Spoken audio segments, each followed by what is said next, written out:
So this video is going to go a little bit deeper into the nutrition side of things. We're going to talk about macros. So it's a word that's bandied about. It's a little bit of fitness nutrition jargon. Just going to go over what they are, what they do, and then talk a little bit about setting up macros and how to set them and use them to work towards hitting your goals. So there's three main macros. They're protein, carbohydrates, and fats. They're the three main food groups, and the other kind of food sources tend to sit into those. So dairy tends to sit across fats and proteins. Your fruit and vegetables going to be really sitting into your carb sources as well. So really there are another couple of secondary groups there. But in terms of fitness, nutrition, weight loss, gaining muscle, keeping it maintenance, most of the time a fitness professional will talk about the three main macros: protein, carbohydrates, and fats. Now, what do they do?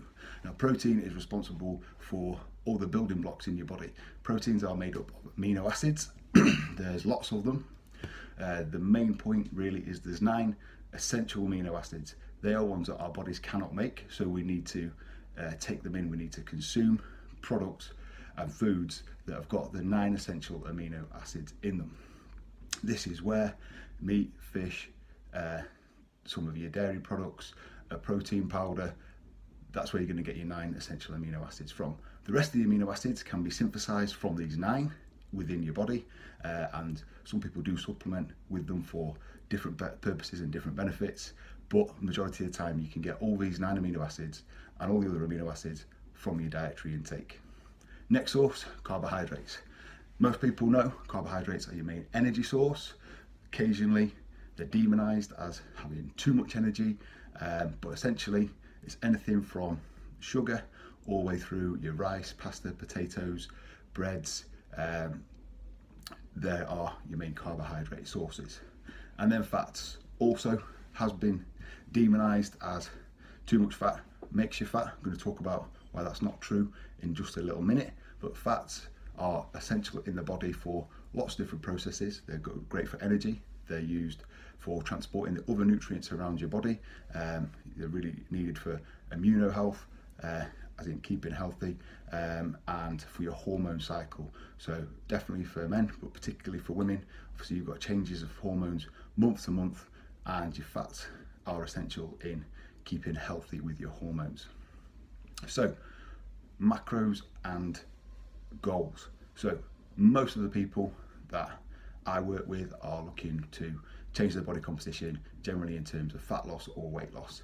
So with the macros then, you need to be getting the right number of total calories, and then usually breaking up the macros into different proportions. Now, a lot of the time, the most widely used way of doing this is through the MyFitnessPal app, which is great, except for when you set it up without any guidance. You will set it up and put your goals in, and it will give you quite a low calorie intake. And the reason it does that is because it's based on what's called resting metabolic rate, and you're also supposed to track your exercise and add that back. Now that's really hard to do, even if you've got a fitness tracker, because the login system for the exercise is vastly inferior to the login of the food. So it's very, very hard to calculate that within the app. It's got a minimum that it'll go to as well, for basically for health and safety reasons. So if you set it to have a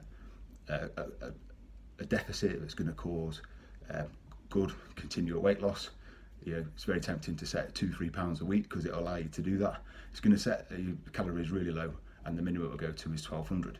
For most people, majority of people, that is way too low. In my time as a PT and setting up nutrition for people, I've never ever set calories that low. The minimum I usually go to is 1400, 1450, 1500 for a short time frame for someone to work on their weight loss over a period of time, and then we'll take those calories back up. So the other point from that is everyone's calorie needs are different, and they need to be looked at in terms of gender, age, height, current weight, current muscle mass. So it needs a little bit of calculating, which is where comes in the basal metabolic rate.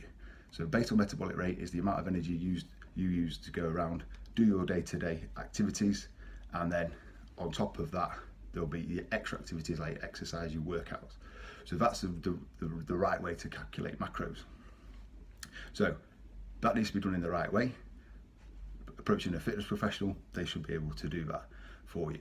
So then from there, you need to break those total calories into the proportions of protein, carbohydrates and fats. Most of the time, and we're still talking MyFitnessPal here, you're going to be aiming for 25 to 35% protein, depending on the goal and the individual person. Then the rest of the percentages will break down something like 35% carbohydrates and the rest into fats, around about 30%. So that's generally the proportions I'll start someone on, around about 30-35% protein, 30-35-40% carbohydrates, and 30% left over then for the fats. You put that in and you end up with different gram amounts to aim for in MyFitnessPal. Now, protein is 1 gram has 4 calories, same for carbohydrates, and then fat has 9 calories per gram. So the amount of grams of your fats will come out quite low, which is quite reassuring to a lot of people because of the stigma that's attached to fat. And then from there you get your overall calorie intake.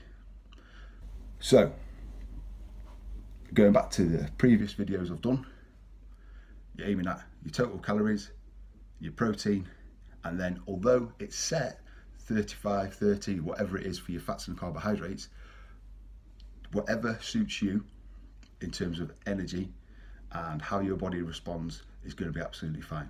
So remember, for weight loss, fat loss, total calories matter the most, then the proteins to support that and maintain your muscle as you are in a deficit.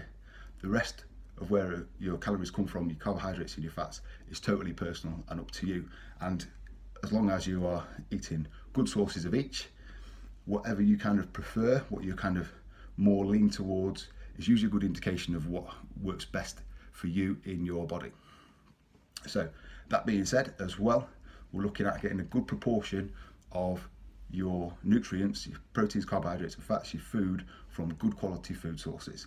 There is that leeway for fitting in treats, things that you like, to help you keep on track. As I said before, some people are all or nothing. So if you put a treat in front of someone, they have that one and they're looking for the next one as well. Other times it's easy for someone to have a small treat, you know, your dark chocolate, your muffin, whatever it is, and you can stop there and keep on track. It's finding the strategy that works for you. So any more help in terms of macros, in terms of calories, please send me a message, give me a shout on social media, and I'll be more than happy to help.